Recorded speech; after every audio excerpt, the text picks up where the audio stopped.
నిజమే, ఇవాళ బీజేపీకి చంద్రబాబుతో అవసరం ఉంది. ఇవాళ నరేంద్ర మోడీ శ్వాస చంద్రబాబు రూపంలో వస్తూ ఉంది. ఆయనకి ఈయన ఊపిరి అయి ఉన్నాడు కాబట్టి మాట్లాడే పరిస్థితి లేదు. మోడీ ఏమైనా ఉండొచ్చు, చంద్రబాబు ఏమైనా ఉండొచ్చు, కానీ వాళ్ళ తెలంగాణ బీజేపీ ఎంపీలు గెలిపించింది తెలంగాణ ప్రజలు, కరీంనగర్ ప్రజలు, నిజామాబాద్ ప్రజలు, హైదరాబాద్ ప్రజలు, ఆదిలాబాద్ ప్రజలు, ఇక్కడి ప్రజలు కదా గెలిపించింది మిమ్మల్ని. మహబూబ్నగర్ ప్రజలు, మెదక్ ప్రజలు కదా. వీళ్ళ కొరకు కదా మనం కొట్లాడాలి. ఇవేవి మాట్లాడుకు ఆలోచించకుండా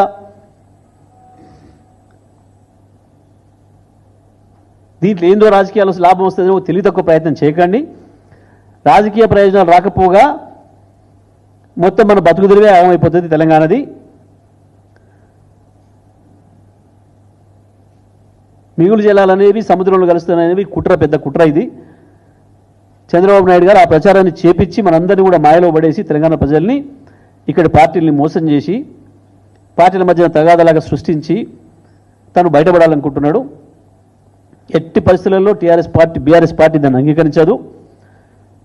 రాష్ట్ర ప్రభుత్వాన్ని కూడా మేము డిమాండ్ చేస్తూ ఉన్నాం.